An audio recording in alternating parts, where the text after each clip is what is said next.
Welcome back, everyone. This Labor Day weekend, hope you're enjoying the Labor Day weekend. But after this, they say the real race for elected office begins for the November election, and we're looking at a governor's race now that appears that was tightening, perhaps going in the other direction now with news that Ed Fitzgerald's campaign staffers have kind of taken a mass exodus.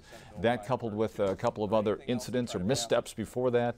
And Skylar, we'll start with you. Can the Democratic nominee for governor of Ohio, can he resurrect this campaign, which appears to be going in the wrong direction? Well, there's always a chance. I think it is up to voter turnout, but there are some key indicators that may or may not happen. Historically, we have never had a candidate, Republican or Democrat, just say right before Labor Day, hey, we're going to redirect the resources to the down ticket. So that's troubling, very troubling. Keith?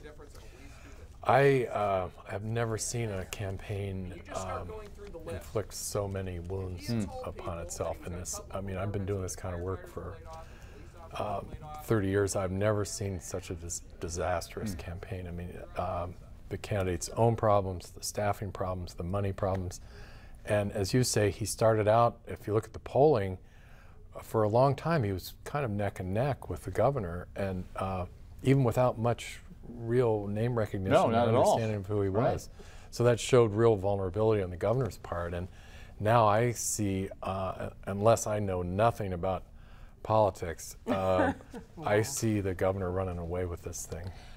And we're talking about incidents where he's in the car at 4:30 in the morning, the woman who's not his wife, and there are discrepancies over what was going on as far as directions. He was helping her get to where she needed to be. Then he didn't have a driver's license for 10 years.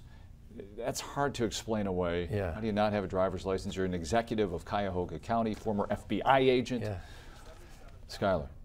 I think that all of those things combined are just, in regular terms, a hot mess. That is a hot mess, seriously. I think that there's responsibility all around. Number one, to the candidate. The integrity level now has been shot. What do people say? How can you say this guy has integrity? Not that he's not, I'm not saying dishonest, but I'm saying you were an FBI dude driving around with no license. Then you worked as an administrator. And other things. Okay, fine. Secondly, what about the Democratic Party? Is this a key signal that it is falling apart on the state level? So there are some larger issues, because one thing's for certain, whoever was on that vetting committee should be blocked from vetting forever. If you're Chris Redford, do you have nightmares at night trying to figure this out? What do you do going forward here the next couple of months? I think you resign. I mean, I think Resign? Yeah, I think you go away. You take the Margaret Thatcher and say, this happened on my watch. And as the chairman of the Democratic Party of Ohio. I mean, and an elected state rep. Official. I'm talking about resigning as chairman of the party. Yes. To me, if it's on your watch and you have this kind of disaster, you say somebody else should take this over. I think it could go two ways.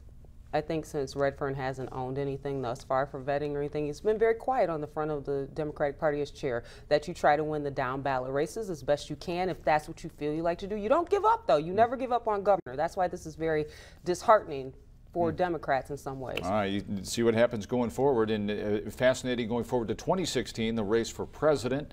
John Kasich has been bandied about as a potential person down the road, perhaps not 2016, or perhaps maybe 2016. Now, Rob Portman, that whole thing has begun to pick up steam, that he could be a potential candidate because he's kind of the anti-Ted Cruz or Chris Christie, and that he's gaining a lot of credibility within important folks within the Democratic or the Republican Party. Keith. Yeah, well, I think both those guys, and it's funny that we have both of them here.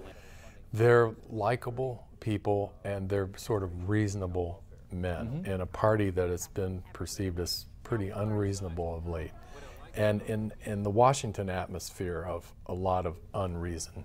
So you have two guys who seem pretty moderate, like they know how to work with folks on the other side, can get things done, and are sort of likable, ordinary guys. And so I see either one of them as a pretty Of course, the GOP convention here in 2016 in Cleveland, but Keith mentions two men who are, kind of not so conservative, but completely different outward personas. Skylar.